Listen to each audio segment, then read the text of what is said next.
Hello guys, welcome back to the channel. तो आप जो ये सब फोटोज देख रहे हो वो है पुणे के तालेगांव में लोकेटेड डीसी के मैन्युफैक्चरिंग हब की, जहां पे इंडिया की पहली स्पोर्ट्स कार कहलाई जाने कार डीसी अवंती को अनफिनिश्ड हालत में ही एबंडन कर दिया गया है हब के सामने ही।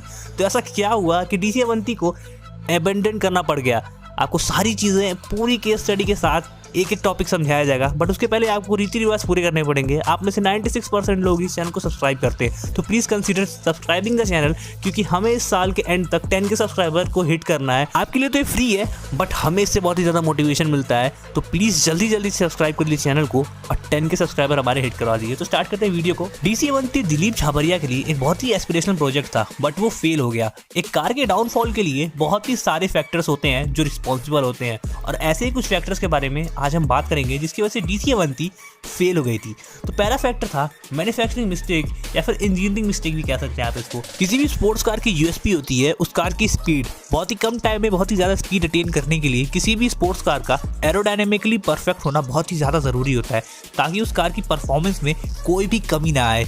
बहुत बड़े जो ब्रांड्स होते हैं वो अपनी कार को एरोडायनेमिकली परफेक्ट करने के लिए बहुत ही ज़्यादा इन्वेस्टमेंट करते हैं। किसी भी बड़े ब्रांड की अगर आप स्पोर्ट्स कार को देखोगे तो उसकी बॉडी लाइन्स पे ध्यान दो तो आपको स्ट्रेट बॉडी लाइन्स देखने के लिए मिलती है। But on the other hand अगर आप डीसी की अवंती को देखोगे तो डीसी की अवंती का जो ओवरऑल डिज़ाइन था वो बहुत ही ज़्यादा डिस्टॉर्टेड था, क्योंकि जो डीसी की अवंती का साइड प्रोफाइल था उसमें आप जब देखते थे तो आपको जो बॉडी लाइन देखने के लिए मिलती थी वो एकदम स्ट्रेट बॉडी लाइन देखने के लिए नहीं मिलती थी। आपको थोड़ी बहुत अप्स एंड डाउन देखने के लिए मिलती थी, जिसकी वजह से इस कार को एरोडायनेमिकल ड्रैग का सामना करना पड़ता था, जिसकी वजह से इसकी परफॉर्मेंस भी खराब हो जाती थी। और अब चलते हैं फैक्टर नंबर 2 पे, जो है बैड मार्केटिंग। अब मार्केटिंग जो होती है वो सबसे ज़्यादा क्रूशियल पार्ट होती है किसी भी प्रोडक्ट की। अगर आप प्रोडक्ट की मार्केटिंग बढ़िया से कर सकते हो तो आप उस प्रोडक्ट को ज़मीन से लेके आसमान तक पहुंचा सकते हो। और ऐसा ही कुछ हुआ था डीसी अवंती के साथ भी, एटलीस्ट इनिशियल स्टेजेस पे तो ऐसा ही हुआ था। जब इस कार का अनवील किया गया तो उसके लिए प्रमोशनल एडवर्टीजमेंट के लिए अमिताभ बच्चन को बुलाया गया था। अब अमिताभ बच्चन को तो आप लोग जानते ही होंगे। तो इस कार के पास पहले से ये टैगलाइन था इंडिया की पहली स्पोर्ट्स कार होने का, और उसके साथ ही साथ अमिताभ बच्चन ने इस कार को प्रमोट और एडवर्टाइज भी किया था, साथ ही साथ इस कार की अनवीलिंग भी की थी।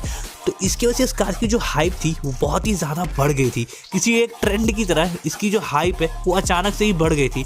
बट जिस हिसाब से इसकी हाइप बढ़ी थी उसी हिसाब से इसकी हाइप कम भी हो गई थी, क्योंकि जब इसकी अनवीलिंग की गई थी उसके 3 साल बाद इस कार को लॉन्च किया गया था। और इतने लंबे टाइम के बाद इस कार को लॉन्च करने की वजह से इस कार की जो हाइप थी वो बहुत ही ज़्यादा कम हो गई थी, और कोई भी एडवर्टीजमेंट भी नहीं की गई थी 3 साल तक इस कार की, जिसके से इस कार के नाम लगभग सब लोग भूल ही गए थे। और इतने लंबे टाइम तक चर्चे में ना रहने की वजह से इस कार की कोई भी एस्पिरेशनल वैल्यू भी क्रिएट नहीं हुई थी मार्केट में। अब चलते हैं अपने नेक्स्ट फैक्टर पे, जो है ब्रांड वैल्यू। अब इंडिया एक ऐसी मार्केट है जहाँ पे किसी भी नए प्रोडक्ट को यूज करने से ज्यादा लोग उन प्रोडक्ट पे ज्यादा रिलाई करते हैं जिनको वो पहले से यूज करते हुए आ रहे हैं, और यही हुआ है डीसी के साथ। डीसी स्टार्टिंग से ही कोई कार मैन्युफैक्चरिंग ब्रांड था ही नहीं। डीसी का जो मेन बिजनेस था वो स्टार्टिंग से ही कार की मॉडिफिकेशन और रीडिजाइनिंग का था। मतलब स्टार्टिंग से ही डीसी मैन्युफैक्चरिंग बिजनेस में था ही नहीं। डीसी की अवंती इस कंपनी का पहला मैन्युफैक्चरिंग प्रोडक्ट था जो इन्होंने इन हाउस मैन्युफैक्चर किया था। इसके पहले डीसी को बहुत ही कम लोग जानते थे। इस कंपनी को वही लोग जानते थे जो या तो कार मॉडिफिकेशन इंडस्ट्री में हो, या तो इस कंपनी से जुड़े हों, या तो कभी ना कभी इस कंपनी से कार को मॉडिफाई करवाया हो।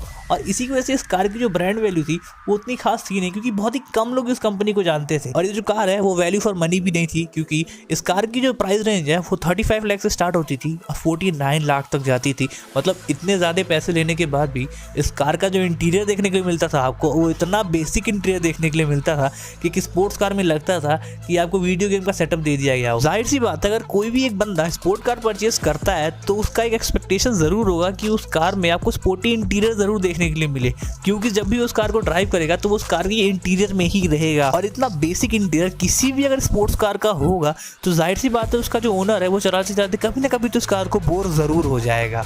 और इससे भी कॉम्प्रोमाइज़ कर लें तो इस कार में आपको सेफ्टी फीचर के नाम पे घंटा मिलता है, बेसिक 2 एयर बैग नहीं मिलते हैं हमको इस कार में। इस कार को अगर कोई भी लेगा तो स्पोर्ट्स कार लेने वाला बंदा उसको कभी ना कभी तो तेज़ ज़रूर चलाएगा। और इंडियन रोड कंडीशन आप जानते हैं, कभी भी गड्ढे और जानवर कहीं से भी आ सकते हैं, तो एक्सीडेंट का खतरा भी ज़्यादा होता है इंडिया में। तो इसके लिए आपको सेफ्टी फीचर के नाम पर 2 एयर बैग तो दे ही देने चाहिए थे एटलीस्ट। तो अब चलते हैं अपने वीडियो के नेक्स्ट फैक्टर पे, जो है नो सर्विस सेंटर। अब आप तो ये जानते होंगे कि इंडिया में डीसी अवंती की बहुत ही कम यूनिट जो है वो सेल आउट हुई थी, और वो भी वही यूनिट थी जो सेल आउट हुई थी जो प्री प्रोडक्शन कुछ अमीर बाप के औलादों ने प्री बुक कर ली थी। और इतने कम रिवेन्यू होने की वजह से डीसी ने कोई भी सर्विस सेंटर अपनी कंपनी का सेटअप ही नहीं किया, जिसकी वजह से जो कंपनी की कार सेल आउट हुई थी उनको भी मेंटेन करना बहुत ही ज़्यादा हेक्टिक हो गया था, जिसकी वजह से इस कार की जो रीसेल वैल्यू थी वो इतनी बेकार हो गई थी कि इस कार को लोग सेकेंड हैंड में बेच रहे थे, बट इस कार को कोई खरीदने को तैयार नहीं है। आधे दाम पे ये कार बिक रही है और कई कार जो हैं वो 2015 से बस 1200 किलोमीटर चली हैं। मतलब इस कार को कोई चलाना भी नहीं चाहता है, क्योंकि इस कार को चलाने के बाद सर्विस कहाँ कराओगे, सर्विस सेंटर तो है ही नहीं। इसी की वजह से इस कार की जो रीसेल वैल्यू भी है वो बहुत ही ज़्यादा गिरती चली जा रही है, क्योंकि इस कार की जो मेंटेनेंस है वो बहुत ही ज़्यादा हेक्टिक है। और जो इस कार में इंजन यूज़ किया गया है ना, वो भी रेनॉ से इंपोर्ट किया जाता है। जिस कार का जो इंजन है वो है रेनॉ का 2 litre 4 cylinder turbocharge petrol engine 6 speed manual gearbox के साथ, जो 200 किलोमीटर की टॉप स्पीड पे जाता है। अगर आप एक स्पोर्ट्स कार ले रहे हो तो आप उस पर क्या एक्सपेक्ट करोगे, उसका एग्जॉस्ट कैसा हो।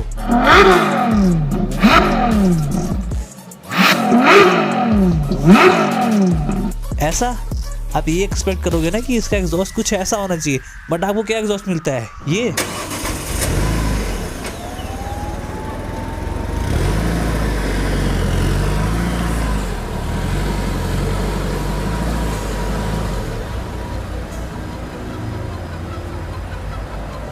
इसको सुन के तो ऐसा लगता है कि किसी बार्बर शॉप में किसी ने हेयर ड्रायर ऑन कर दिया हो। तो ये थे कुछ रीजंस जिनकी वजह से डीसी अवंती इंडियन मार्केट में फेल हो गई। एक और रीजन था, जो डीसी अवंती का स्कैम था वो थोड़ा कंट्रोवर्शियल है, इसलिए मैंने इस वीडियो में उसको बताया नहीं। अगर आपको वो भी जानना हो तो एक डेडिकेटेड वीडियो उसके ऊपर भी मैं बना सकता हूँ। कमेंट बॉक्स में जरूर बताना अगर वो वीडियो आपको चाहिए। तो कैसा लगा वीडियो, लाइक करिएगा, कमेंट करके जरूर बताइएगा वीडियो कैसा लगा आपको। नेक्स्ट वीडियोज़ के लिए भी कॉमेंट करिएगा आपको किस टॉपिक पर चाहिए।